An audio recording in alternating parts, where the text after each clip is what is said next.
हरियाणा की सभी 90 सीटों पर मतदान जारी है। इसी बीच हमारे दिल्ली ब्यूरो चीफ सौरभ तिवारी ने बीजेपी के प्रदेश अध्यक्ष मोहनलाल बडोली से खास बातचीत की। उन्होंने क्या कुछ कहा, आइए सुनवाते हैं।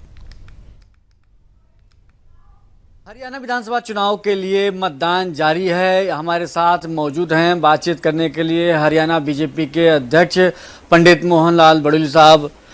बडोली साहब, सुदर्शन न्यूज बहुत बहुत स्वागत। जी, सुदर्शन न्यूज के सभी दर्शकों को जय श्री राम और आपका भी सोनीपत में स्वागत। आज वोटिंग के समय आप आए हैं और आज हरियाणा का जो लोकतंत्र का पर्व है और बड़ा पर्व है, इसके बाद दीपावली जैसा त्यौहार भी आने वाला है और आज लोकतंत्र का भी दीपावली जैसा ही उत्सव आज पूरे हरियाणा प्रदेश में 20,629 बूथों पर है।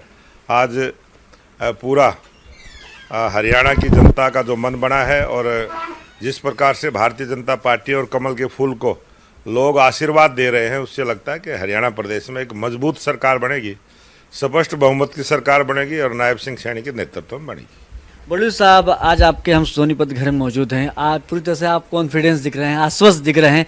इसका राज क्या है बडोली साहब? इसका राज है हरियाणा प्रदेश की देवतुल्य जनता, जिस जनता को हम भगवान के रूप में मानते हैं और लगातार 10 वर्षों तक भारतीय जनता पार्टी की सरकार ने जनता की सेवा करने का काम किया है और जिस प्रकार से हमने अपना संकल्प पत्र जारी किया है, अब लोगों को विश्वास हो गया है कि जैसे ही 8 तारीख को भारतीय जनता पार्टी की सरकार बनेगी, अगले ही महीने प्रत्येक महिला के खाते में 2100 रुपये देने का काम करेंगे, प्रत्येक कॉलेज में पढ़ने वाली बेटी को स्कूटर देने का काम करेंगे, 2 लाख युवाओं को रोजगार देने का काम करेंगे, 5 लाख युवाओं को औद्योगिक नगर बसाते हुए उनमें रोजगार देने का काम करेंगे। SC OBC समाज के सभी उद्यमी भाइयों को 25 लाख रुपए तक की लोन की गारंटी हरियाणा सरकार देगी।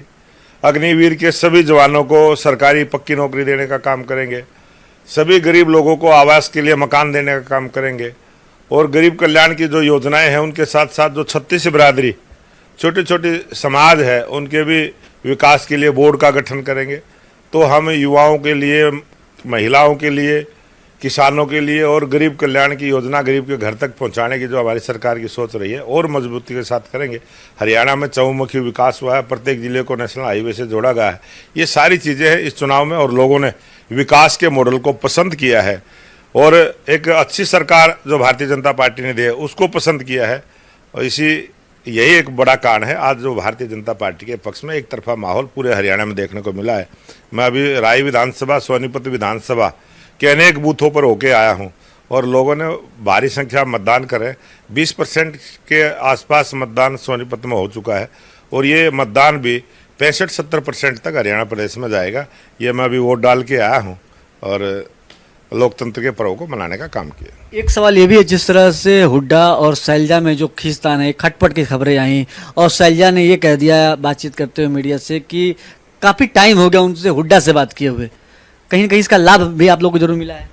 लाभ तो हरियाणा की जागरूक जनता है और जिस प्रकार से हुड्डा ने जो पाप किए हैं, हुड्डा की सरकार में जो भ्रष्टाचार घोटाले हुए, जमीनों के दलाली का काम हुड्डा साहब ने किया है, ये सारे हरियाणा की जनता जानती है। और गुहाड़ा मिर्चपुर जैसे कांड कांग्रेस के राज में हुए हैं और उन्होंने जो अपराधी तत्व थे, अपराधी लोगों को संरक्षण देने का काम कांग्रेस हमेशा करती रही। उसी का ये परिणाम है कि आज लोकप्रिय मुख्यमंत्री नायब सिंह सैनी के काम को उनको थोड़ा सा 56 दिन का जो समय मिला है, अब लोग चाहते हैं कि नायब सिंह सैनी लंबे समय तक हरियाणा के मुख्यमंत्री रहे। एक सवाल ये भी है, क्या क्रिकेटर रहे हैं वीरेंद्र सहवाग, वो कांग्रेस के लिए आके प्रचार कर रहे हैं, इसको कैसे देखते हैं? कोई भी किसी का भी प्रचार कर सकता है, कोई खिलाड़ी है और वो किसके पक्ष में मतदान कर रहा है, किसके पक्ष में वो प्रचार कर रहा है, ये उसका अपना विवेक का फैसला है। एक सवाल ये भी है कि जिस तरह से हुड्डा हैं, दीपेंद्र सिंह हुड्डा सांसद हैं, वो दावा कर रहे हैं कि कांग्रेस की सरकार बनने वाली है, बीजेपी ने हार मान ली है, क्या कहेंगे इस पर? दीपेंद्र हुड्डा, भूपेंद्र हुड्डा कांग्रेस पार्टी ने अनेक बार हारे हैं, वो बहुत बार हारे हैं और इस 2024 के चुनाव में भी हारने के बाद उनको पता चलेगा किस प्रकार का वातावरण हरियाणा की जनता का था। पंडित जी, आप लगातार 90 विधानसभा में आपने दौरा किया है, क्या माहौल दिख रहा है? कितने सीटें आप लोग का मान के चल रहे हैं कि आप लोग जीत जाएंगे? आज जिस प्रकार से वोटिंग चली है, जिस प्रकार से मैं गया हूँ और जिस प्रकार के आंकड़े आए हैं, अभी हमने 90 की 90 विधानसभाओं के आंकड़े भी लिए हैं, हर जगह हम आगे चल रहे हैं और कम से कम 62 सीटें भारतीय जनता पार्टी जीत कर आने वाली। तो आपके जो दावा कर रहे हैं 62 सीटें, कैसे आएंगी 62 सीटें? ये जनता वोट देगी और हमारे प्रत्याशी जीत के आएंगे, 62 हो जाएंगे। ये जो आपके पार्टी के नेता थे तंवर साहब, वो कांग्रेस में शामिल हो गए, आप प्रचार कर रहे थे आपका, फिर कांग्रेस में चले गए, नुकसान है इससे? वो प्रचार करने के लिए आए थे, प्रचार करके चले गए। वो जहाँ से आए थे वहीं चले गए, उनकी परिक्रमा पूरी हुई है। मैं एक आखिरी सवाल लूंगा, फिर से वही सवाल लूंगा, आपसे दोहराऊंगा। शैलजा कुमारी जो नाराज थी, आप लोगों ने भी ऑफर दिया था उनको आने के लिए, तो हरियाणा की राजनीति में कैसे इसको देखते हैं? ऑफर हमारे अच्छे आदमी के लिए तो ऑफर हमारे लिए खुली है। कांग्रेस पार्टी ने जो उनका अपमान करने का काम किया, हुड्डा ने जिस प्रकार से प्रताड़ित करने का काम किया है, और उसी आधार पर वो बातें गई थी। वो अगर वो जब भी बीजेपी में आएंगे तो उनका स्वागत करेंगे। तो पंडित मोहनलाल बड़ोली साहब हैं, पूरी तरह से आश्वस्त दिख रहे हैं, कॉन्फिडेंस दिख रहे हैं, और दावा एक बार फिर से कर रहे हैं सुदर्शन न्यूज पर कि हरियाणा में भारतीय जनता पार्टी को पूर्ण बहुमत की सरकार जनता देगी। कैमरामैन दीपक के साथ सौरभ तिवारी, सुदर्शन न्यूज, सोनीपत।